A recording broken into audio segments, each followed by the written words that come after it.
বিশ্বের সবচেয়ে বড় সাপ, লম্বায় ২৬ ফুট, নিঃশ্বাসেই গিলে ফেলবে আস্ত মানুষ। বিশাল আকারের এই সাপটির সন্ধান মিলেছে আমাজনের গহীন জঙ্গলে। বলা হচ্ছে এই সাপটি এতটাই বিশাল যে এটি বড় বড় প্রাণীকে সরাসরি গিলে ফেলতে পারবে।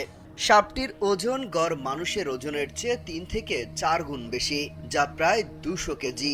নর্দার্ন গ্রিন অ্যানাকোন্ডা নামের এই সাপটির সন্ধান মিলেছে ব্রাজিলের একটি প্রত্যন্ত অঞ্চলে পানির নিচে। এই অ্যানাকোন্ডার একটি ভিডিও ছড়িয়ে পড়েছে বিভিন্ন মাধ্যমে। মূলত ৪০ বছর বয়সী ডাচ জীববিজ্ঞানী অধ্যাপক ভঙ্ককে বিশালাকার অ্যানাকোন্ডার সঙ্গে ওই ভিডিওটি শেয়ার করতে দেখা যায়, যা দেখলে ভয়ে আঁতকে উঠবেন যে কেউ। ওই ভিডিওটিতে অ্যানাকোন্ডার পাশে সাঁতার কাটতে দেখা যায় ভঙ্ককে।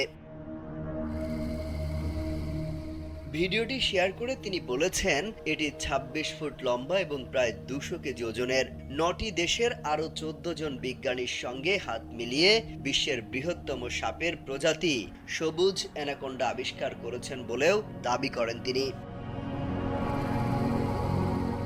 এই অধ্যাপক বলেন, এটি গাড়ির টায়ারের মতো মোটা ছিল, মাথার আকারের মতো এর বিশাল মাথা।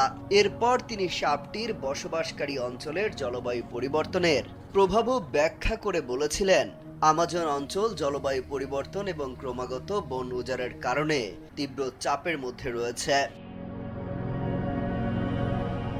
এর আগে বিশ্বের সবচেয়ে বড় পরিচিত প্রজাতির সাপ ছিল জালিকার অজগর। এটি গড়ে ২০ ফুট ৫ ইঞ্চি লম্বা ছিল। এতদিন পর্যন্ত আমাজনের সবুজ অ্যানাকোন্ডার একটিমাত্র প্রজাতি ছিল, যাকে বলা হয় দৈত্যাকার অ্যানাকোন্ডা। সিনেমা থেকে দৈত্যাকার সাপের যে গল্প জানা যায়, তারা আসলে দুটি ভিন্ন প্রজাতি। ভেনেজুয়েলা, সুরিনাম এবং ফ্রেঞ্চ গায়ানা সহ দক্ষিণ আমেরিকায় সবুজ অ্যানাকোন্ডাগুলি সম্পূর্ণ আলাদা প্রজাতি বলে মনে হয়।